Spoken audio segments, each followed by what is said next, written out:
hoping that it relieves some stress off of parents that are working, that they don't have to fix those lunches. Not seeing the kids really is a big adjustment because we are their favorite because we give them food, right? And most of all, that those kids, if it's just one kid that really needed that they won't go hungry. And that's another adjustment because I used to know who needed it, and now we sort of don't, so we're hoping that they are getting it and they will, be appreciative of it. We can't do it alone. It takes an army. It showed today that they did what we needed them to do. Parents have called into the transportation department expressing their appreciation for all Anderson School District 3 has done for their students. They go over and beyond their call of duty in situations like this. The state came and supplied us with routers and AT&T, they call them jetpacks or MiFis. And those transmit a signal basically 300 to 400 feet away from the bus.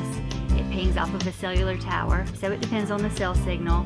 But students should be able to drive up, and we have it set up so that any student device, their Chromebook, will automatically join this Wi-Fi signal if they're close. If this is full, we also have 4 school hotspots that WCTEL wired, and they run off of a fiber gigabit connection. They're very fast. And WCTEL has actually set up 2 in our community for our community members. So total, we have 12 Wi-Fi hotspots for our community members and students. So in a lot of cases, this is a benefit to parents or students to be able to drive up and access things that they can't any other time of the year because they're in a rural area. Anderson 3 has a great team of people. When you have any type of adversity, true colors show up because we know that in our district, breakfast and lunch is the 2 best meals that many students get. So we had to make sure we had a plan to roll food out.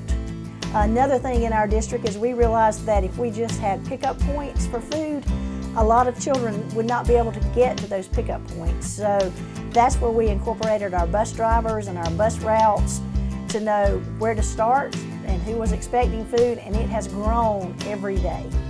And when you ride that route with that bus driver, it is just such a blessing because it tells you the impact bus drivers make. They know those children, they know the family, they know who should be there. In many cases, if the child doesn't come out to get the lunch, they know the phone number to call inside and say, okay, you need to get out of bed and come get your food. And so you really see that relationship. But yeah, they're riding every route in the district just as if we were doing morning pickup or afternoon delivery home. The kids are waiting on the bus to get there, many of them. And to see them when the bus stops, run toward the bus, tells you they're looking for it. And we know in our district, because we do a weekend backpack program through United Way, that some of our children on the weekends will not get meals if we don't send meals home with them. It is needed, it is appreciated. I could show you pictures of letters children have written to say, thank you for bringing my food. And it's what we do. We take care of children, and you can't educate children if you don't meet basic needs. We started having teachers call and say, can I ride the bus? I want to see children.